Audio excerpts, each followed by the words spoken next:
everyone. Welcome to Data Knowledge Pioneers, presented by WorkstreamIO. And we're exploring how organizations create shared consciousness about their data. I'm Nick Freund, and I'm speaking with leaders and data practitioners about the acute problems they experience in curating, and disseminating knowledge about their data. And today we're going to explore the issue or problem of data asset sprawl. And joining me are two awesome data leaders who really know how easy it is for analytics environments to descend into what I would call a state of chaos. So first off, we've got Jamie Davidson, who's the co-founder of Omni, an awesome new BI platform that they're developing. So I highly recommend you check it out. And he's a former VP of product at Looker. And we also have Ted Conbeer, who's the chief data officer at Privacy Dynamics, which is also another great new company in the data space. And I asked Ted to join because he was the former SVP of data and strategy at MakeSpace, and he was a very early adopter of Looker. And so hopefully we'll have some good discussions from both the builder as well as the data practitioner side of the house about this problem. So anyways, Jamie, Ted, thanks so much for joining today. Thanks for having us. Yeah, thanks, Nick. Of course. So to start, I just thought maybe we could dive into the problem of data asset sprawl and what we think it is and how we kind of want to define it. And for me, as I was kind of just mentioning, I kind of define it as this phenomenon of entropy in analytics environments, or this descent into chaos where over time, more and more stuff gets created. And you just end up in this state where there's a lot of things and kind of people don't know what to use or trust. So, I mean, Ted, we've talked a lot about this. I would just be curious, is that how you would define it? Would you define it in a different way? How would you characterize this problem? The way I look at it is kind of, new tools like Looker and the other kind of modern BI tools have made it so easy to create and share analytical assets, dashboards and charts and things like that. And really, those things are pieces of software. And they say, with any software, 80% of the cost of building software is actually in maintaining it. But no one is actually maintaining these analytical assets, full time. And they're not treating them like true products. There's a lot of talk of data as products, but there's really hardly any maintenance. There's no observability and things like that downstream from actually creating that asset. And so at MakeSpace for a long time, I was a data team of one, and then we had a small team supporting, a couple of hundred people in the field. And so we would have to partner with power users across the organization, and they were really good at creating assets. But those things would quickly go stale or break or get out of date. But it wasn't clear in the tool which assets were trustworthy and which assets were maybe stale or out of date and could cause people to get to the wrong answer. And so that was kind of the problem that was keeping me up at night. And that's really what I think about when I think about sort of data asset sprawl. Makes sense. Jamie, I know you ran data at Looker internally for a while, and obviously you've worked with lots of customers. Does that resonate with you? Does that sound right? I mean, do you have a different take on it? No, I completely agree. I do think it's entropy is a good way of describing it. I think, part of the value of these tools is they're lowering the friction from asking every incremental question, so you can ultimately derive insight from your data, making it as easy as possible. The problem with lowering the friction, though, is you end up with a proliferation of logic. So, every single permutation of every single question you get ends up with a new asset, a new dashboard that's, looking at your sales funnel for this product line, for this, for this region, for this time frame and whatnot. And without sort of proper maintenance of that sort of those assets, or without looking at a software development process or a product process too, and recognizing there's a cost to those things, you end up inevitably in sort of a state of what we would call kind of data chaos, where you look for what is my canonical sales pipeline, and I get 15 different answers from 15 different dashboards, potentially with materially different results and driving different decision making too. So I think it's a key problem. I think it's a technology problem. I think it's also a process and people problem too, kind of software development, and product development in the first place too. Totally. I mean, if it's both a technology and process problem, is it you think it's shared like 50-50? Is it 80-20 one way or the other? Well, the people side is actually probably typically way more difficult. How do you deprecate assets? How do you discover things? How do you empower an organization to make good decisions? How do you, like, even as simple, there's been a rise in folks talking about things like the metrics there. How do you define your KPIs in the first place and get a canonical definition and agreed upon definition too across an organization? I think those things, it's much more around, the business, the process associated with it too. Like, defining the metric is actually not that difficult to do. Every SQL analyst or every data scientist will go and do this and redo it in every permutation. So, like, I think in general it ends up being mostly a people problem. I think people problems can be helped with technology, though, and I think technology needs to basically serve as a means to reinforce canonical definitions. So, like, Looker would talk about a single source of truth. Having a single place that you define metrics, and then have the ability to have change management processes like software development lifecycle, Git and version control and the like. That's absolutely it helps with, it enables you to go and have some of that people process, but the people process is the most important part. That's where I think most organizations fall over. Ted, I think you were kind of like calling that out too, right? That it was, a lot of this was felt as you were like enabling folks around self-service. Like, do you agree it's fundamentally a people problem, or? I guess so. I think the in some ways the technology and the expectations around the technology have created the people problem from my standpoint, right? Like, yeah, when you emailed someone an Excel spreadsheet, you put the date in the title of the spreadsheet. Somebody opens it a year and a half later, they don't expect to be able to make decisions using that year and a half old spreadsheet, right? But with a dashboard that automatically pulls down the latest data, they can fire that up and they're like, oh, cool, I'm good to go now. And so it's kind of fighting that default expectation of like every dashboard should live forever, and every analysis is not a snapshot of a point in time. Like, it's not something that used to be true back then. It's something that is true now. That is a really hard problem to fight, is like, especially on a small team, right? I was, like I said, like one person supporting 200. We had, at one point up to 1,000 Looker dashboards and many thousands of saved looks. And like, that's, you could say that's a people problem because I enabled all these people to create that information to begin with. But it was, we were getting a ton of value and unlocking a ton of great things by allowing that proliferation, but then not having any tools to scale myself to rein that back in was really where I ran into like a bit of a wall. Yeah, I just to like pile on there too. I completely agree. I think if anything, the technology has exacerbated the people problem, not necessarily solved for it. It's something where it's one of the sort of founding kind of core ideas for Omni now is recognizing, like, I worked with probably thousands of Looker customers. I probably met with personally 1,000 Looker customers too over my time there, and almost all of them ended up inevitably in a state where there's effectively data chaos, and we would call it model rot, where the content is suddenly disconnected from the data. You've lost columns in the database, you've lost tables in the database, you've lost you've now got inconsistent logic. Even though you've got a software development lifecycle that can govern the development of LookML, you end up, it's sort of like a net additive thing. You end up with a huge proliferation of it and the like. And so, like, I think one of the things that you were kind of highlighting, but I think is super interesting, like actually thinking about the maintenance of your instance too as a part of the product problem, in and of itself too, where perhaps not everything should be shared and shared consistently across it. Like, there in Looker we would have customers that would turn off features like our PDTs, which is like a way of creating like a materialized table that would basically encode sort of business logic and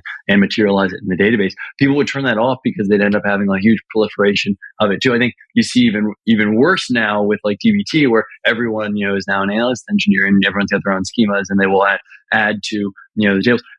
We have to think of data and data assets effectively as a curation problem, and like maybe not everything should be part of a canonical data model. Maybe some things should be siloed, but we firmly believe there's sort of a maintenance step. There needs to be sort of higher order constructs to allow for kind of optional promotion paths for the things that are in fact actually reusable, that need to be part of, you mentioned observability, need to be part of something that looks probably a lot closer to CI/CD actually, and like looks closer to a testable, verifiable kind of a process for key operational metrics or for key operational workflows. Yeah, I totally agree with that. I think borrowing from software helps a lot. There is one kind of key change or key difference between, I think, data and software, which is that in data, like, your truth is kind of defined by who's using those assets. And there's kind of a social aspect of data and the conversations that happen around data. Yeah. So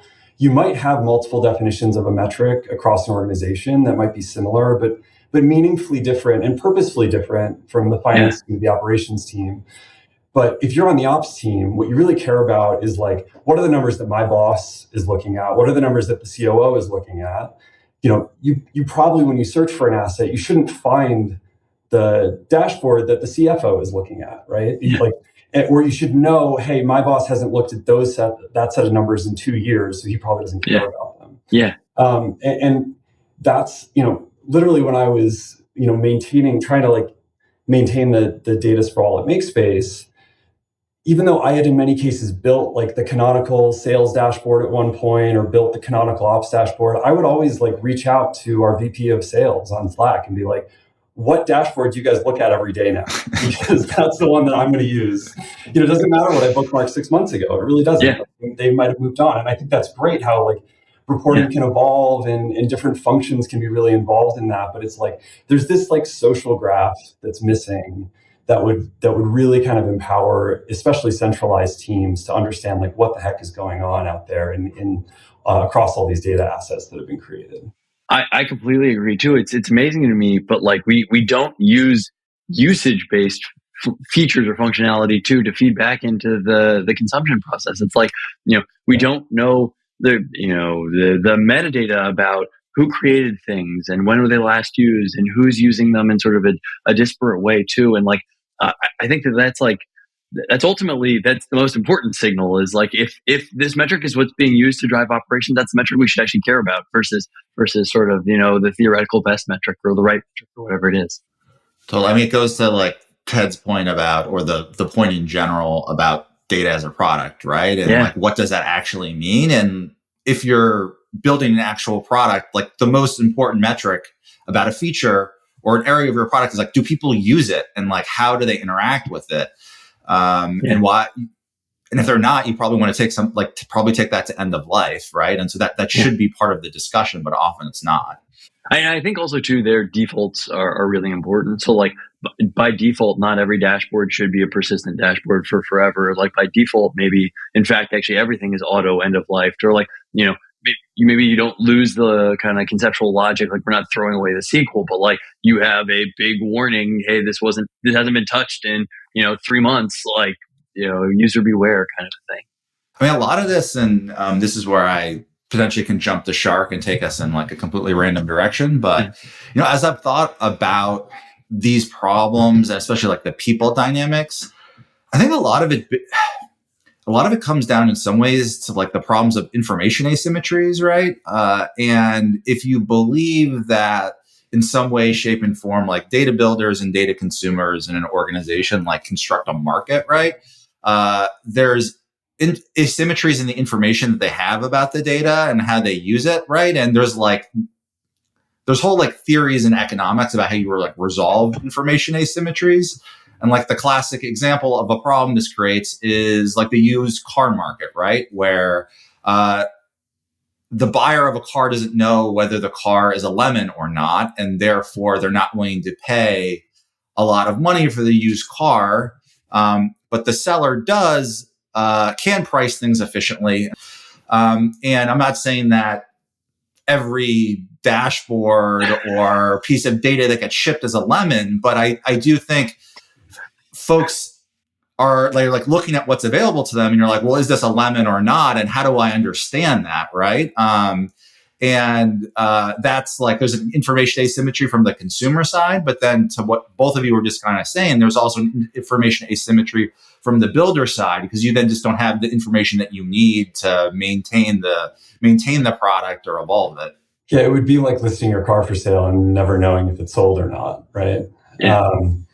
But yeah, I mean, I think there's also just the recognition that like some of these things we build are lemons. Like some of them aren't useful, some of them aren't accurate, and often those feedback loops are kind of broken to begin with. But when you know that those things exist out there, yeah, it's impossible to build trust across an organization that there are extremely high value, very trustworthy data sets, within this landscape that you can really use to make high value decisions. Like that's a really difficult task for any data team, is to build up that kind of trust. Because once you have it, the whole organization can move a lot faster. They can be a lot more independent. That's like the dream of self-service.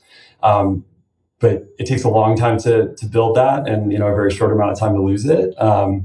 And yeah, you don't always even get that feedback when someone has a bad experience or discovers that they've been kind of consuming a lemon. Yeah. I completely 100% agree too. I think ultimately it's really like it needs to be a partnership where, like, if you're building data as a product too, you got to be a product manager, you got to go talk to the customers and like sort of contextualize the product that you're building. It's I think the data folks often have the context for, like they understand the schema, they can understand sort of, the ETL process and the freshness of the data and the accuracy of the data.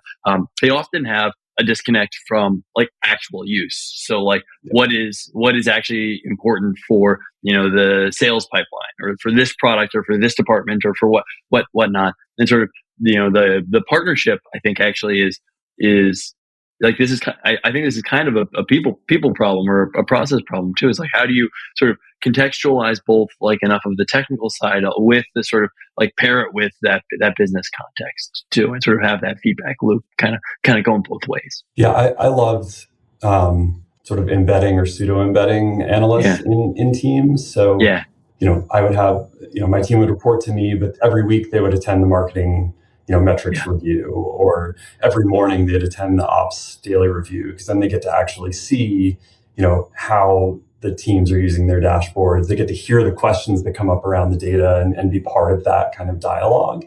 Because without that, you're completely blind. And I would, if we got busy and our team members stopped attending those meetings or something like that, it just felt like that always kind of blew up, because the business drifted faster than you thought it would. The data or the software drifted faster than you would think. And, it takes a ton of engagement and a ton of feedback that honestly isn't natural for stakeholders to provide. Like they might not even know the changes that are happening behind the scenes or under the hood that might make their data less accurate.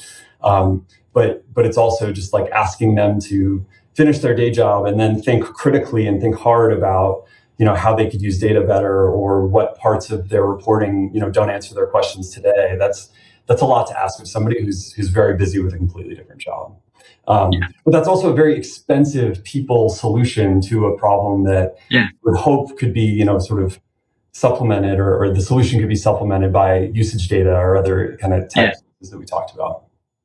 Totally. I mean, I think part of the challenge there, just from having talked to lots of teams, is just like, how do you, and Ted, you were kind of just talking about this, like, how do you manage like the demands on your team of like all of your various workflows, right? And it's like, you've got all this like engineering work that you have to do. There's like service partnership related like interactions. And then there's like the long-term product management, right? And it's a lot to put on like generally a small group of people, right? And there's lots of context switching there. And so if you just lean fully into the people version of the solution, right?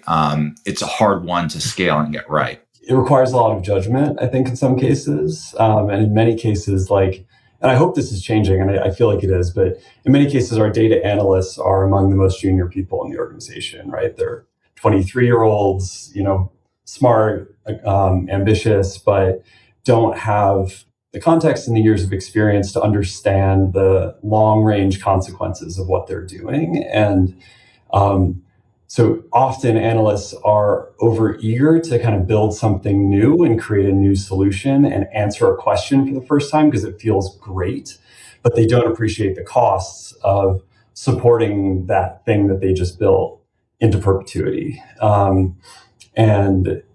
So that's definitely something that I learned kind of the hard way over and over again. And now having done it in this kind of job for many years, right? I appreciate the difference between getting someone a quick answer and making it clear that this is like a one-off exercise or a one-off kind of analysis that might sort of be contributed to a knowledge repository, but doesn't become a piece of software that I have to maintain forever. And I make decisions about how I build it and how I communicate the result and how I set expectations in order to enable that. Because if you don't do that and you think you're in like kind of product building mode, and you set those expectations or you make certain investments in building that product, like you can end up in a really bad spot, 6 months down the road where you've built all these products and you haven't maintained any of them and half of them aren't being used and the other half are broken. So it can be a really, really tricky sort of balance to strike there.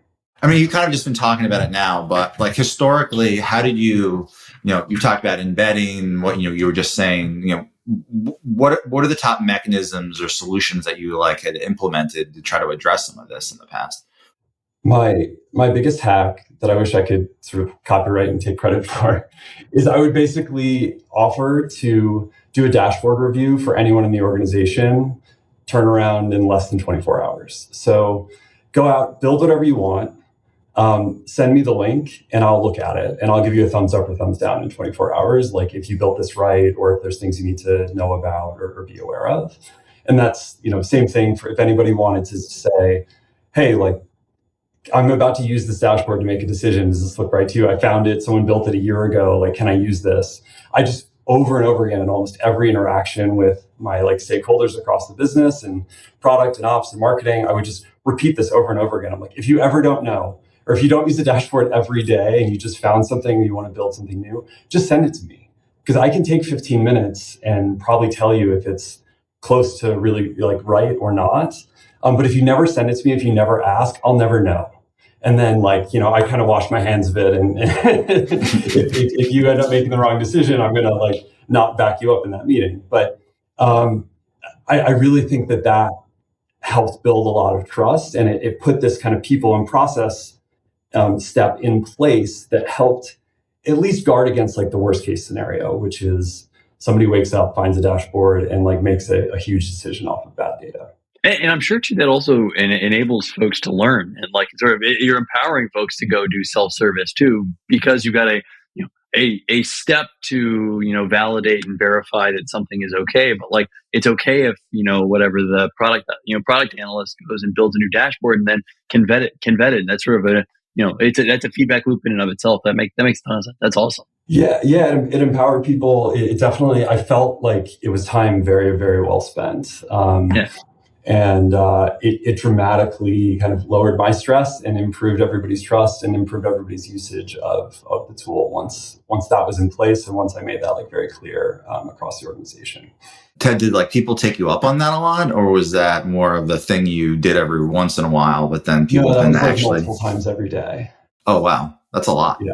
Yeah. It wasn't a full hey, request that Ted validates this and certifies this in perpetuity, right? This was more a one-off gut check, or was it more of a spectrum? I would say the request was always just hey, is this right? Because I think even that level of subtlety or nuance is way beyond what you can expect from most kind of business stakeholders. The difference between is this right now and is this going to be right in a month? People don't really think that way in my experience. So it's hey, is this right? It's a quick message in Slack, one line, in a link. That's it. That's all I need. And then I would take 15 minutes and write back, usually just a couple of sentences around, yes, this looks great, or most of this is good. This one thing worries me, or I want to make sure you're thinking about this metric the right way, because I know that metric can be really confusing. And I don't know that I've trained you on that metric yet, things like that. So we kind of ran the spectrum. The highest level of engagement for me would then be okay, I'm going to schedule a meeting with you for 20 minutes tomorrow. We're going to talk about my concerns about this. I'm going to push you in the right direction or train you on a new way to kind of get to the numbers that you're looking for. Or, hey, I need more context about what you're doing. Like, let's talk about that, and then I can give you better feedback. So it usually was a very high leverage activity. Like once the team kind of scaled up, then either I would divert those requests to members of my team, or like that would become, instead of a one-on-one conversation, it would become a me and my team member with our stakeholder kind of a conversation. So again, we're sort of building that knowledge internally and building that trust and building a relationship between the more junior members of my team. So it was just I just found it to be a way that I could offer to be really helpful, like increase my engagement with everyone across the business. And it always ended in these conversations that just felt really good and didn't honestly take that much of my time. Jamie, is there other things you've seen teams do, or any team, your teams have implemented in the past to try to solve some of this? I honestly, I always loved sort of hub and spoke embedded analyst model too. I think a lot of it, I think this is true for like my product teams, but like it's certainly true for data teams too. Building for product, you have to build empathy for customers. So like that is clearly the best practice. I've seen folks do things like office hours or training very deliberately, like as a part of onboarding, even like, so whether they're doing a new tool or bringing new people onto the team, sort of like promoting an atmosphere of data literacy where there's some contextual piece. Like this is, you're the marketing ops person, and like we're going to train you on the marketing metrics or the marketing dashboards and stuff, and like you sort of learn some best practices from that process. But like there, it's variable. It's variable with like the quality of the content and the engagement, and then also too how much and anyone like. I mean, basically, like to contextualize it fully, it's like, how does this help me do my job better? And so, like, you have to kind of inspire the, why look at data? Why will this improve your process and whatnot too? And I think that tends to be almost like a cultural thing that's embedded, as opposed to something that can be kind of brought or like changed in a one-off handful. Like having like a single office hours, I think it's hard to just change it.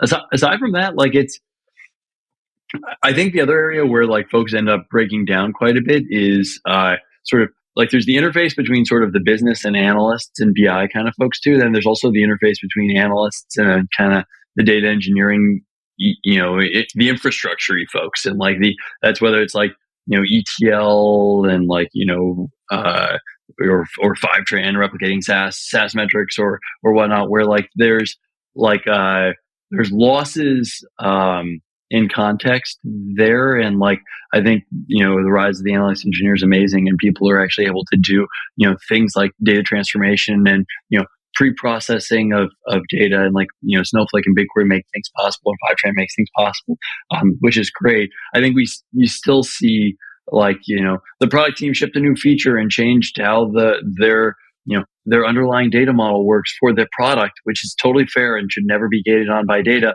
but may break downstream things or like have unintended consequences for downstream things too. And so I think that's another area where we see like a lot of just like entropy again, in it, where like the columns change, the tables change, like the meaning of things may change, in a way that's like not as intuitive to folks too. It can also still have that like same terrible end user experience where like, I thought all of the logic was consistent. The SQL is good, but like, you're now throwing all of the experimental records in, or like the deleted records are in from Salesforce, and now they're all present because like the DBT model changed a little bit and we didn't really realize it downstream. But yeah, I think all of this is always like an iterative process where like you kind of have to kind of continually talk with more and more folks and like go back to first principles, like, hey, we want to solve this problem. We need this data too. Let's make sure it's, all the way up and down the stack is verified too. And sort of have partnerships sort of all the way up and down to the, end business user through sort of like the engineer who's actually, enabling it. Yeah, I think, Jamie, one thing that you kind of touched on, but I think one of the reasons that good tech solutions don't exist for this is it's it's really hard tech to build. I mean, detecting sort of schema changes is one thing, but the schema doesn't have to change to totally break your reporting, right? Yes. You're building a dashboard of men's pants sales, and then you launch a kids line or something, right? Yes. Like the data can change, but without the schema changing. And it's you could write a DBT test and for how, like, what are the accepted values of that column, but that person who's like a few layers deep in the marketing organization who cares about the sales of kids' pants, like, is not going to go and write a DBT test to validate the assumption that they made in their dashboard. Like, that's never happened. Yes. And so it's really, really hard to sort of future-proof something when there are so many kind of degrees of freedom and so many different ways that your data or your assumptions can become kind of incorrect. Yeah. No, I completely agree too. Like, it's it ends up being like a problem that has a bunch of different disparate sort of I guess owners of various parts of the solution too, and like they all have to interface in order for it to actually come together to work too. So like it's like when you're the one person data team and you're doing everything, and like you have all the context of the business and stuff too. Like that's a favorable place, and like it's amazing. You can kind of go really quickly too, but then inevitably complexity creeps in, and like you want to have specialization, and like it's suddenly, that's exactly right. Like you've changed what the definition of these things mean, and so as a result, like even if like the sequel's still valid, it's not like what you think it is. Actually, that's exactly right. Some of these changes, it becomes impossible to control for all of them, right? And I think it goes back to what both of you have been saying around investing in the relationships and the partnerships. And in some way, this is like everyone's problem to address. It's not just like the data people, but it's also like the folks throughout the business who are consuming the data, right? And maybe it's the data team's job to go and evangelize that and to catalyze that. But you ultimately have to create a culture around it where you've got the quote unquote customers talking to the builders or the product people, right? Yeah, exactly. Cool. Well, we've been going for a while. I think that might be a good place for us to wrap, unless either of you have anything else that you think we should cover. Again, Ted, Jamie, thanks so much for joining, and thanks for everyone for listening to Data Knowledge Pioneers. And again, I'm your host, Nick Freund, founder and CEO of Workstream.io. And if you're excited to learn more, please join us next time where I'm going to be talking to the founder and CEO of Brooklyn Data Company, Scott Breitenthoner, and the head of analytics at Future, Michelle Ballon. And we're going to talk about or dive more into kind of tribal knowledge about data and how to capture it and empower your team. So Ted, Jamie, thank you. And thanks to everyone else for listening in. This is fun. Thanks. Thank you, Nick. Thanks, guys.